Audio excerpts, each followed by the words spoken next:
Today, we have invited fellow educators to discuss about exploring effective assessment methods beyond written tests, which is also the title of today's forum.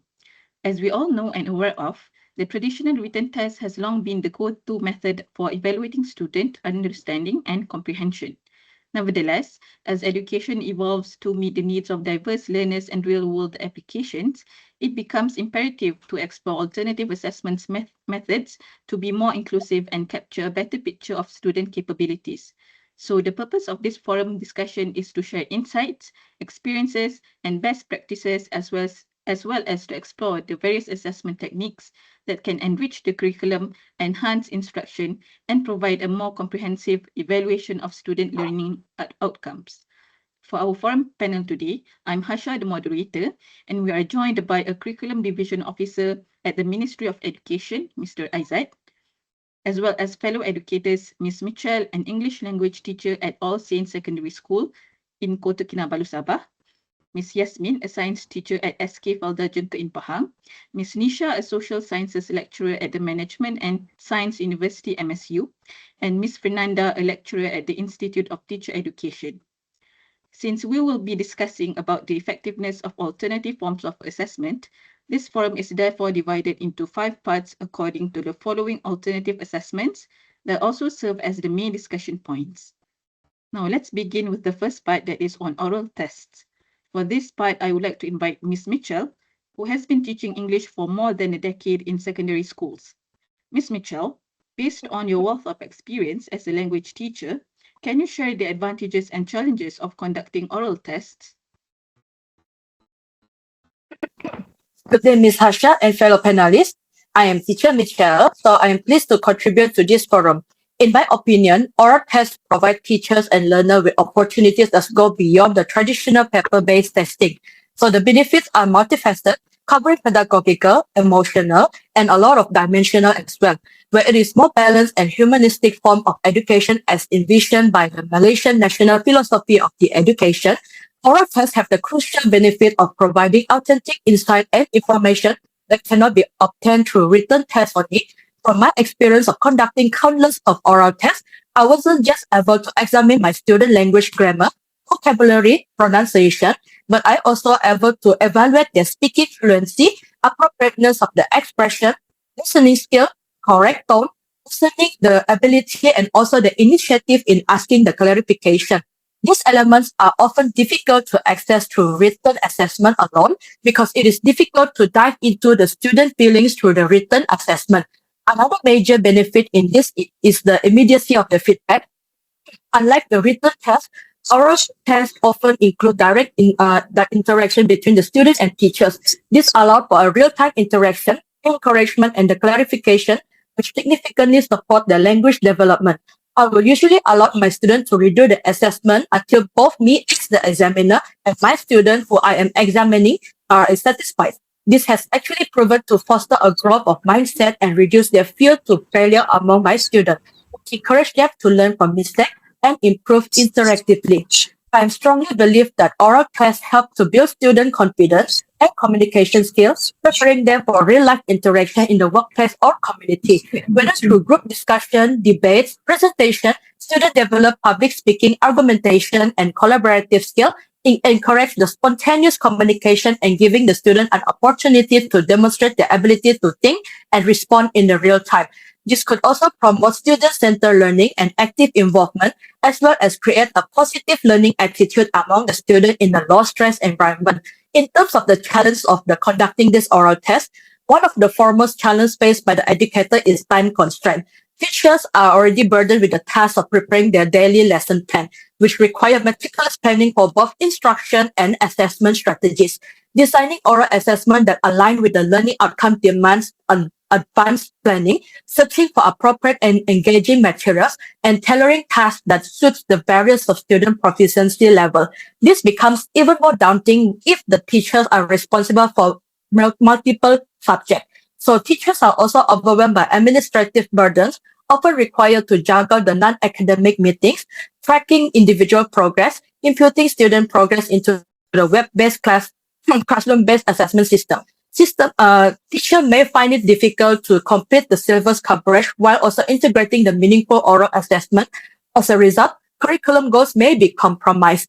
But there's one overlooked challenge is the student emotional readiness. Oral assessment may cause anxiety and fear, particularly among the introverts or the shy learner, which I have noticed among my students as well. These students may feel intimidated and overwhelmed, resulting in performance that does not reflect their true abilities. So the stress of speaking in front of the peers or being evaluated orally can create tension and reduce the participation and mask the student potential. So while oral assessment offer a range of educational advantage, the implementation, especially in context of language learning, is not without significant challenge. This obstacle, both practical and systematically, must be acknowledged and addressed to ensure fair, effective, sustainable assessment practice. With that, I'll turn the session over to our moderator to guide us to the next point. Thank you, Ms. Mitchell.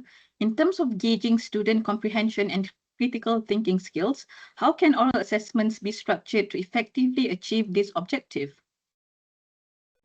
So for my opinion, to ensure the oral assessments serve as a meaningful tools in evaluating student comprehension and critical thinking, especially in language learning, educator must approach the planning and execution of these assessments systematically.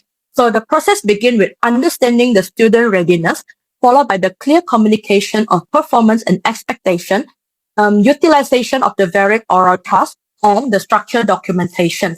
So firstly, which is the understanding the student's speaking potential and proficiency. Teacher must first be familiar with their student language abilities, personality types, and the learning needs. Identifying student proficiency levels allows teachers to scaffold tasks appropriately and tailor the oral activity to stimulate both comprehension and higher order thinking. So this knowledge also aids in diagnosing the language difficulty and setting the realistic yet challenging the goals for each learner. So secondly is the clear communication of the performance expectation. Before conducting the oral assessment, I always inform my student about the task expectation and the criteria on which they will be evaluated. So this is essential to adopt a clear and standardized rubric and inform the student on this prior to conducting the oral test. So the rubric should be including a specific criteria such as the coherence of the idea, relevance of the topic, grammatical accuracy, vocabulary range, and the interactive communication skills. So this transparency will promote fairness and guides the student to prepare meaningfully. When students understand what is expected, they can better focus on demonstrating specific language competency and critical reasoning during their response. So this implementation of the oral assessment must align with the CEFR aligned with the classroom-based assessment conducting by the Ministry of the Education Malaysia. And thirdly is the utilization of the variety of the oral tasks to promote thinking skill.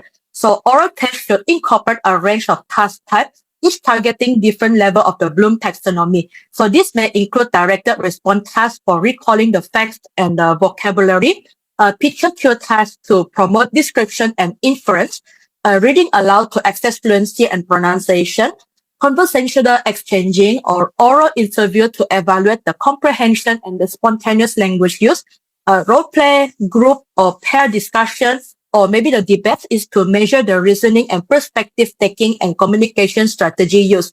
I honestly feel that the use of these diverse formats helps to uncover the student abilities beyond the route of memorization, encouraging analysis, synthesis, and evaluation.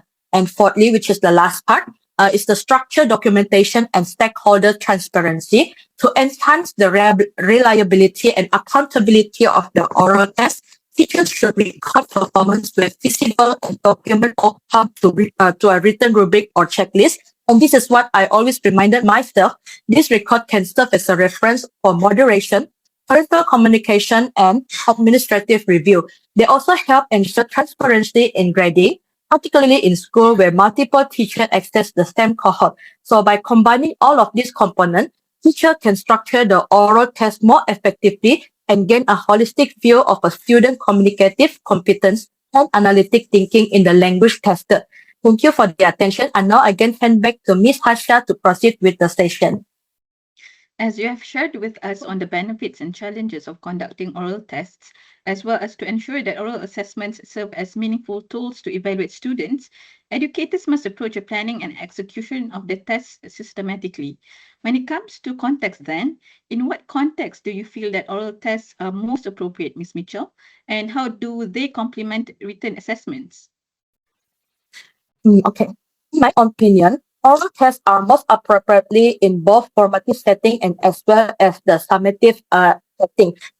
Formative settings such as classroom-based speaking tasks, summative assessments such as the oral exam in for a final grading or public speaking competition, in national level context such as SPM, Bahasa Malaysia or CAFR aligned English program, oral component are already embedded to access functional language use. So in the context of a modern education, especially in language learning, oral tests serve not as a replacement, but as a powerful complement to a written assessment. When used strategically, both methods provide a more comprehensive and equitable understanding of student abilities. The follow points elaborate on how the oral assessment enhance and support the objective of the written assessment.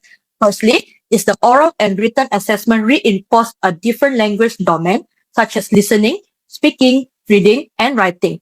While practice assessment only focus primarily on the reading and writing skills by evaluating the grammar, structure, and the organization. So oral assessment, on the other hand, could measure speaking and listening, including the fluency, pronunciation, and interactive of the communication. So the integration of this both ensure a balanced evaluation across the all four domains of the language proficiency, and as well as this could give the student the opportunity to express their feeling or view freely in the school. Secondly, is the oral test encourage an active language processing. In writing tasks, students have the opportunity to plan and revise their responses. In contrast to the speaking, it requires a spontaneous thinking and real-time articulation of the idea, which reflect the real-time communication. So oral assessment able to actively immediate recall and processing the sharpening student cognitive flexibility and quick reasoning as we're currently living in a fast-paced world. So thirdly, oral tests accommodate diverse learners' strength. This is from what I commonly observe among my students. Some may struggle with written expression, but excel in verbal articulation or vice versa. But by including oral component, educators provide an inclusive platform that allows these students to showcase their understanding in a different modality and promoting equity and reducing over-reliance on a single assessment format. And this actually align with the education democracy, which is emphasized by our famous philosopher John Dewey. And fourthly, oral tests stimulate a higher order thinking skill. Speaking assessment often involve a critical thinking through questioning and discussion, problem solving involved in a real-time conversation, and persuasive communication in debate or oral argumentative tasks. Unlike some written tests that emphasize recall or structure responses, oral assessment encourage students to reason, justify opinions, and engage in analytical dialogue. And these skills we know are very essential in 21st century learning and lifelong communication. This aspect will enable to prepare the student for a real-life communication, especially in attending interview for job huntings and job promotion, presentation, meetings, or any working collaboration involved. So oral tests will build their confidence and readiness that beyond the classroom interaction. So that concludes my part for the discussion. I now pass the floor back to our moderator, Ms. Hasha. I couldn't agree more on what you said, that oral tests serve not as replacement, but as a powerful complement to written assessment, as both methods provide a more comprehensive and equitable understanding of student abilities. Thank you, Ms. Mitchell, for the detailed explanation and valuable insights. Now we will proceed with the second part of the forum, that is on observational assessments. I would like to invite Ms. Yasmin. I've actually been following the inspiring stories which you shared on social media, particularly on how observational assessments have tremendously helped in evaluating students from rural areas. Miss Yasmin, can you share with us what role does observation play in assessing student learning? Thank you, Ms. Hasha. Hi, everyone. In my experience, observation play a very important role in assessing students, especially in science. It's allow me to see how my pupils actually apply what they have learned during hands-on activity. For example, when my year 4 student did a simple experiment on how plants absorb water, I didn't just check their answer. I observed how they work in groups, how they discussed their prediction, and how they reacted when the results were different from what they have expected. Through observation, I can identify things that are not always visible in written work, like critical thinking, teamwork, or even how curious and engaged they are. There are one quiet student in my class. She never really spoke during the lesson, but one day I noticed her designing a very creative setup to test how fast water moves from different soil. Her idea was not in the textbook. That moment showed me her deep understanding, something I would have missed without observation. So for me, observation is not just about checking who is right or wrong, it's about understanding each child learning process. It helps me support them better, adjust my teaching, and make sure no one gets left behind. Thank I you, agree Ms. with you, Miss Hasha. Yam. I agree with you, Miss Yasmin, that it should not really be on checking who's right or wrong, but about understanding the learning process of the students. So, in your point of view, how can educators effectively observe and evaluate student performance in various settings, such as laboratories, workshops, or fieldwork? Thank you, Harsha, for the question. As a science teacher, I believe that effective observation and evaluation in different learning environments, such as a lab, workshop, or even fieldwork, require a combination of clear objective, structured tools, and active engagement with the student. First, educators need to set their clear learning goals before the activity begins, whether it's a simple experiment in the lab or a nature work for a work field. For a fieldwork, we must know that we are observing. It is teamwork or scientific skill or communication with clear goals. We can focus our attention and give meaningful feedback. Secondly, it helpful to use structured observation tool such as checklist or rubric. This tool guide us in recording student behavior, problem solving approaches, and level of participation. For example, during a hands-on example, I use a simple checklist to note how well students follow procedures, handle material, or record their findings. This makes the assessment more fair and consistent. Thirdly, we must interact with the student during the activity. Sometimes it just asking a question like, why did you choose that method, reveal a lot about their thinkings. This information, this informal conversation help us evaluate not just what students are doing, but what they are understand. Let me share a quick example. During a year 5 outdoor science activity on biodiversity, I observed students collecting leaf and insect. One group had a very few items. I almost thought they were not trying, but after asking, I found out they were being selective and identifying species carefully. That showed deep understanding, which I wouldn't have noticed without talking to them. In short, planning carefully, using the right tools, and engaging with our students meaningfully, we can observe and evaluate them effectively. Even in less structured environment, this helps us support their growth, not just academically, but young scientists. Mm. As you've said that planning carefully, we can observe and evaluate students effectively.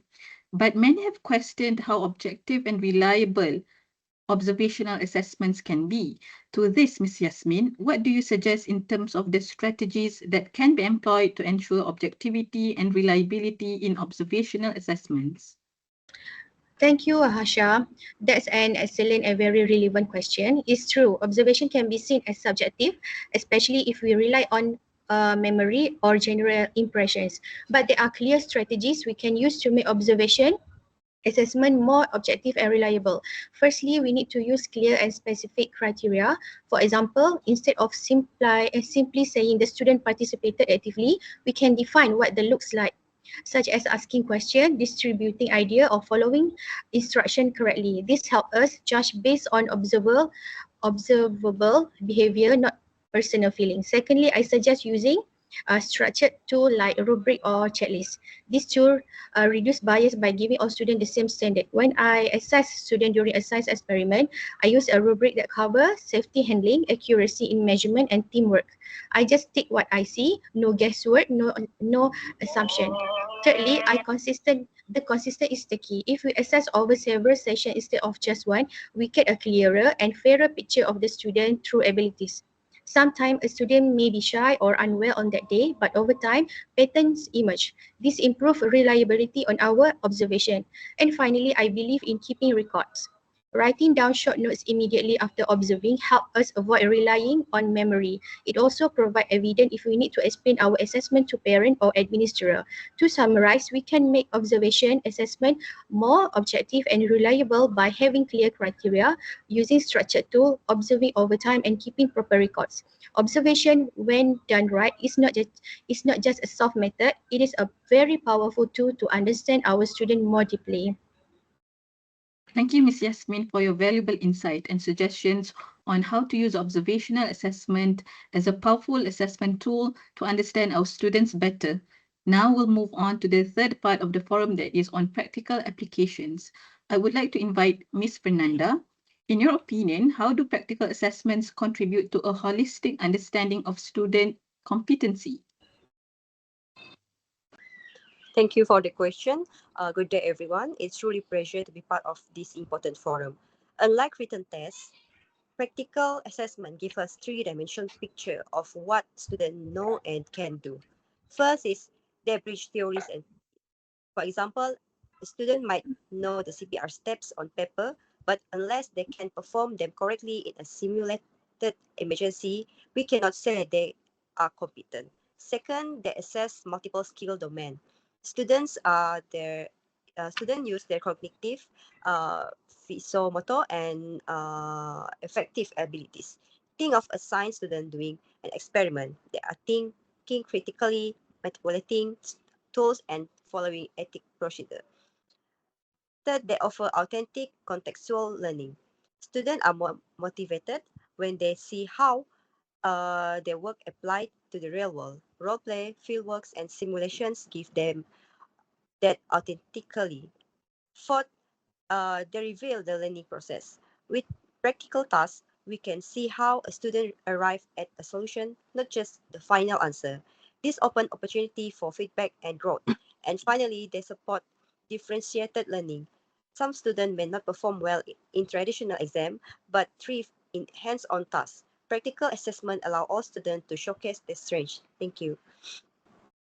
I agree with you that practical assessments enable students to display their strengths because some may not do well in traditional exam style of assessment. So, what do you think regarding the types of tasks or activities which lend themselves well to practical assessment, and how do they align with learning objectives? Well, there are several types of practical tasks and each align with different domains and learning. Let me give you a few examples. The first one is experiments and laboratory work. This is common in science subjects. Students apply the scientific method, follow safety procedure, analyze results, and draw evidence-based conclusions. It is not about writing what an experiment should show, but they carry it out.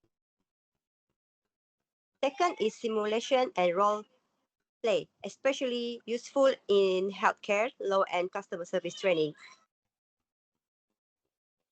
For instance, nursing students can role play patient care to demonstrate both technical procedure and empathy. They learn to handle ethical dilemmas and high pressures decision in real time. The third point is project-based tasks. Here, students work overtime to create something meaningful like designing an eco-friendly product, developing a business plan, or building a website. These tasks require planning, application of theories, and cross-disciplinary thinking. Next is creative or artistic performance. Students express their understanding through performance, whether in music, drama, or art. They apply design or technique, and they also learn to give and receive critique, fostering both technique growth and emotional intelligence.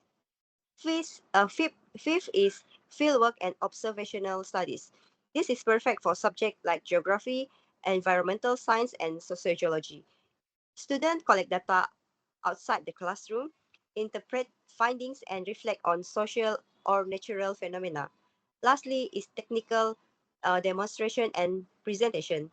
In vocational and technical education, students must demonstrate skill, plumbing, welding, culinary art. Likewise, presentation and pictures help students articulate ideas clearly and confidently. Each of these tasks is close tied to active performance-based learning activity, not just what you know, but how you apply that knowledge. How about in terms of integrating practical assessments into curriculum planning and instruction? What do you suggest, Ms. Fernanda? Okay, about that, it is where things come together. Practical assessments are most effective when they are intentionally embedded throughout your planning.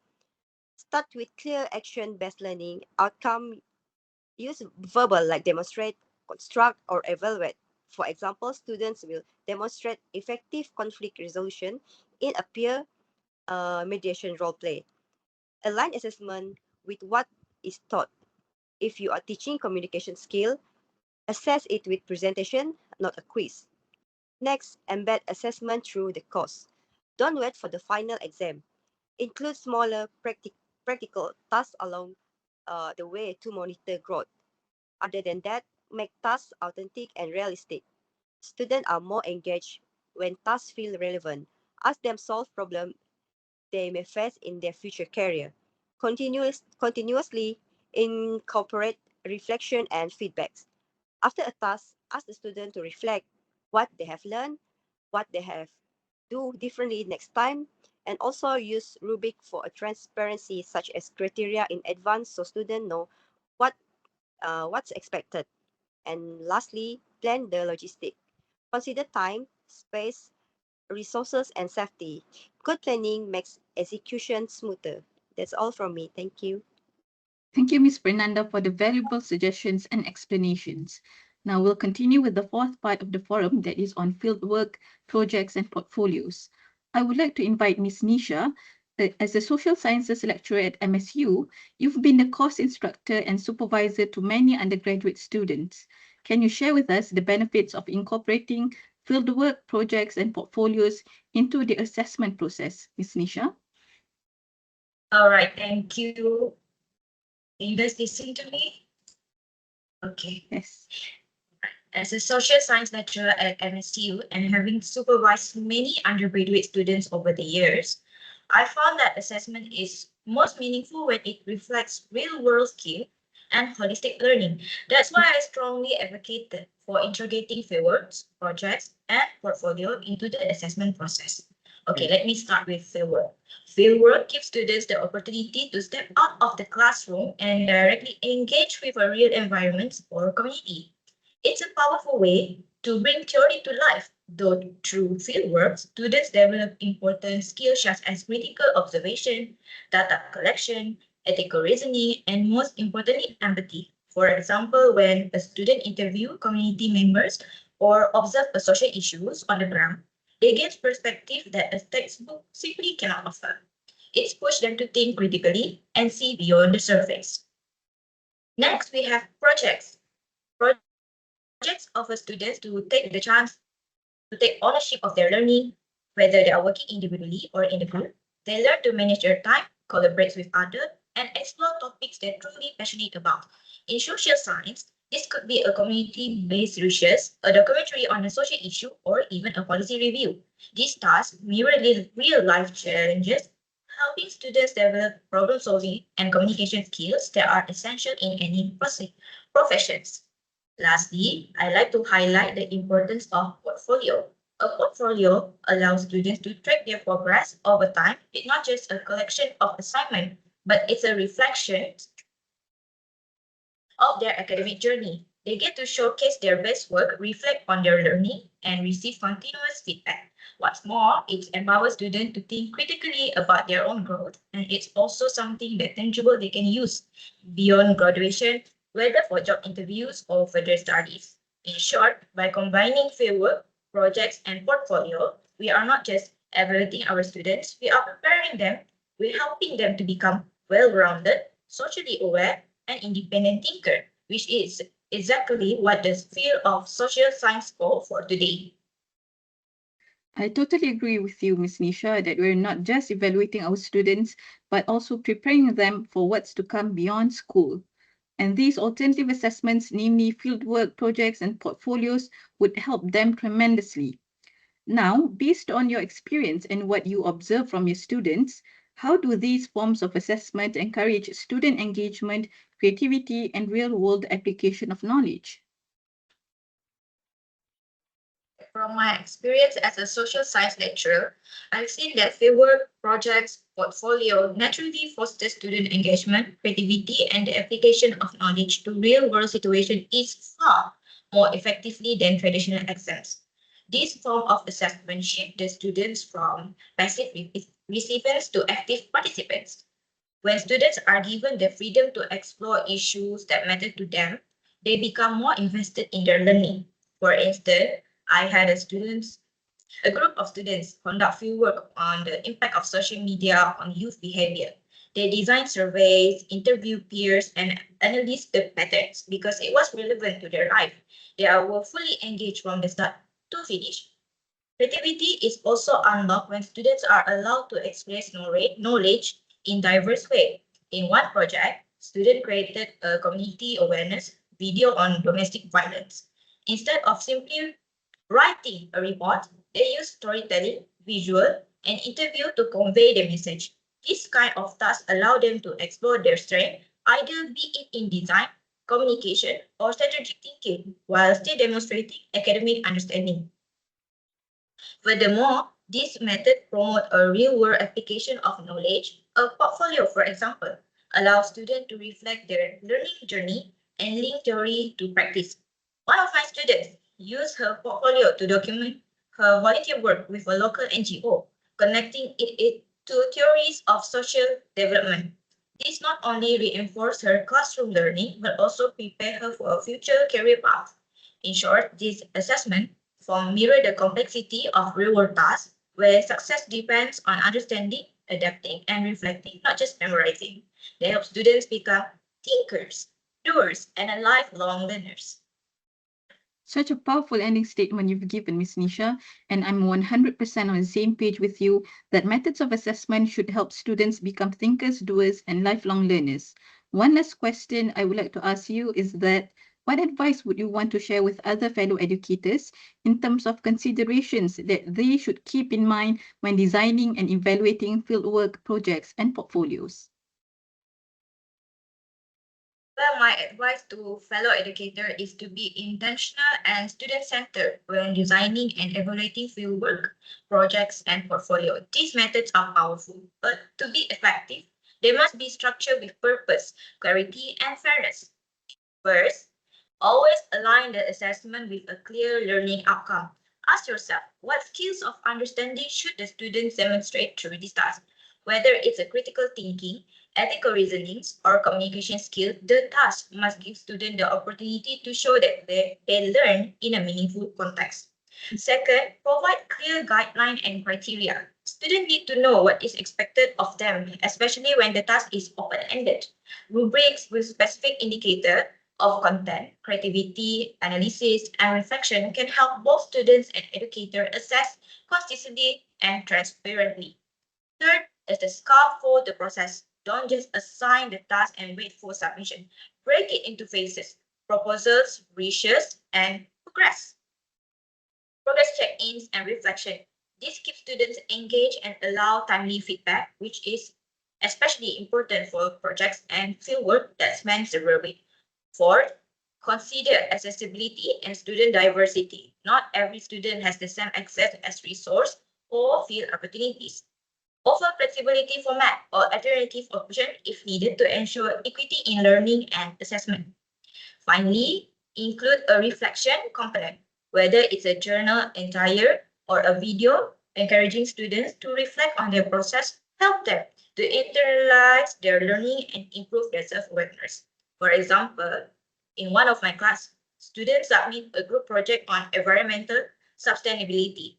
The most valuable part wasn't just the final product, but it was the reflection on how they work together, navigate the product, but it was the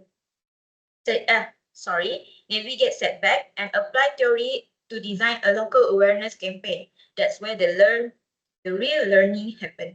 In summary, design a clarity, support students through the process, and evaluate with a fairness and flexibility. These assessments are more than just a task. These are the learning journey. Again, you've emphasized that these assessments are not merely tasks, and it's not just about the final product. Rather, they should be treated as the learning journeys of each and every student. Thank you, Ms. Nisha, for your valuable advice and detailed explanation. Now we'll proceed with the last part of the forum, that is on best practice and implementation. I would like to invite Mr. Aizat. As a curriculum division officer from the ministry, what would you recommend in terms of the strategies that educators can employ to effectively integrate diverse assessment methods into their teaching practice? Do you agree with the suggestions given by previous panelists, such as stakeholder transparency, which is mentioned by Ms. Mitchell, and aligning assessment with learning outcomes, as suggested by every panelist in the earlier discussion?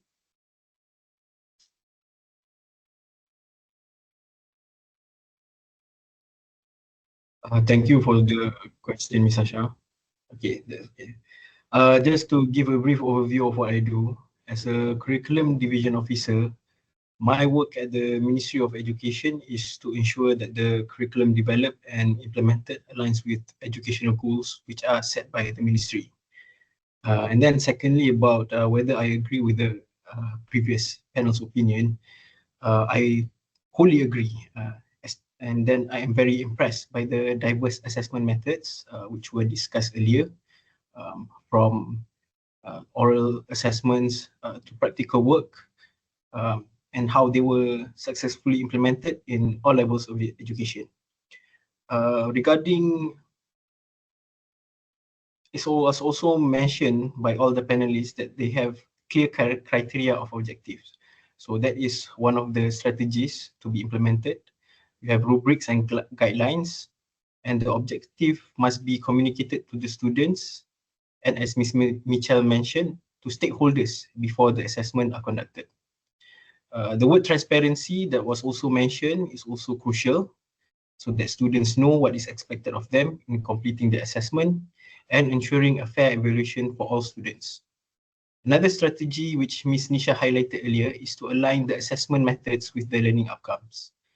For evaluations, especially conducted in schools, the Department of Education is involved in the assessment design that will take place alongside the teachers. So based on the expected outcome of the curriculum that is taught, a proper evaluation method can be designed. For example, the outcome of learning language by Ms. Mitchell is the students' comprehension skills. So instead of just conducting an oral assessment where the students is answering questions by the teacher, the assessment can be modified to include role play, or to include observational and practical assessments where students are asked to role play a setting, like in a forum as we are now today. So the outcome of the assessment, comprehension, in this case, is used as the basis to design the assessment, or the forum in the example I mentioned above. The final strategy that is also mentioned by the previous panel is that to make it student-centered. The assessment is to be student-centered when choosing to design the assessment, especially for short-term assessments. One of the methods to achieve this is through allowing the students, to choose on the method of assessment, for example, a take-home quiz or a presentation. By offering choice to students, teachers can not only increase engagement, it can also allow students to show their individual strength while also providing a more holistic development for the students. Okay, so is my voice clear? Yes. All right. For the second question for Mr. Aizat, how do you suggest can assessment methods be tailored to meet the needs of individual learners and promote inclusivity?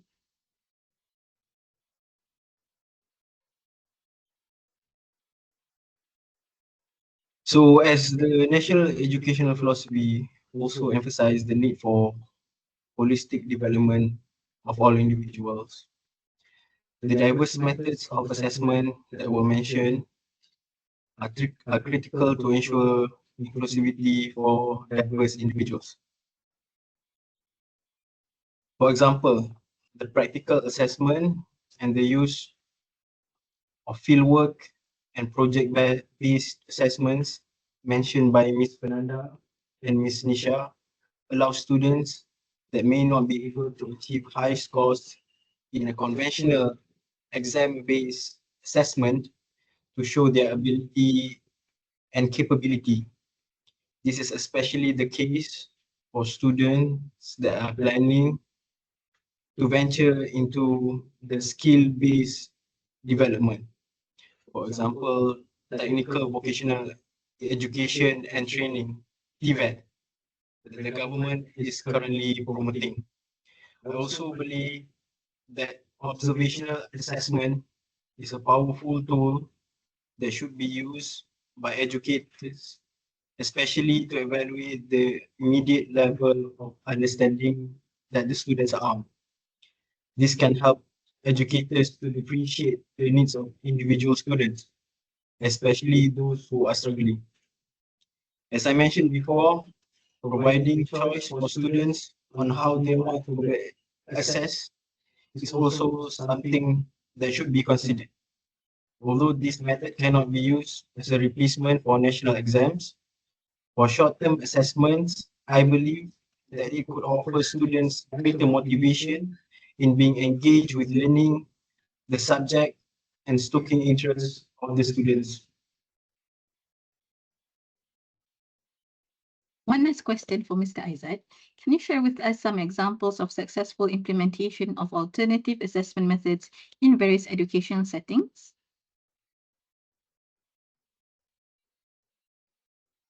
My opinion, the abolishment of standardized national exams, in particular UPSR and PT3, allowed for the successful implementation of alternative assessment methods. The abolishment of the exams did not mean that conventional written assessments are totally abolished, but it allowed for greater freedom for educators to utilize different types of assessments instead of relying on a single exam as a measure of effectiveness in delivering education. It cannot be denied that PBS, pentaksiran berdasarkan sekolah, that replaced UPSR and PT3 has its drawbacks, and it is also not free from criticism. But I believe that it was a crucial first step to revamp the Malaysian education system and will be beneficial for the future of our nation and its citizens. Prior to the abolishment, there was still alternative assessment methods. For example, oral exams to evaluate language speaking proficiency in the primary and secondary level. But the onus of the educator was for the students to do well in the written exams, primarily in UPSR and PT3. PBS can be seen as an enabling factor for other assessment types to be taken more seriously than in previous years. UPSR and PT3 were not without problems when first introduced.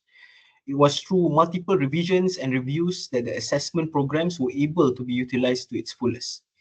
PBS is the evolution of UPSR and PT3, and through review and guidance from teachers, such as the ones here as panelists, it can be further refined and improved for the betterment of the students. In the higher education sector, it can be seen through the success of the Malaysian TVET program. As seen in the headline, Malaysia set to become ASEAN hub for TVET by the British Council. The TVET program primarily focuses on the development of skill, while less emphasis is placed on written assessment. Excelling in practical assessments, building a solid portfolio or project-based assessments that can refine and expand a student's skill is the focus of vocational training.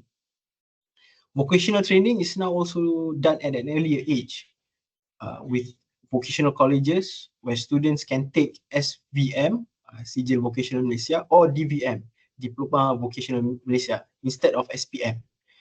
And technical schools are a way to funnel students into technical and vocational institutions of higher education. The institutions do not solely rely on the typical conventional written assessments for evaluation, and I will say it is a success in implementing other types of assessment. Thank you.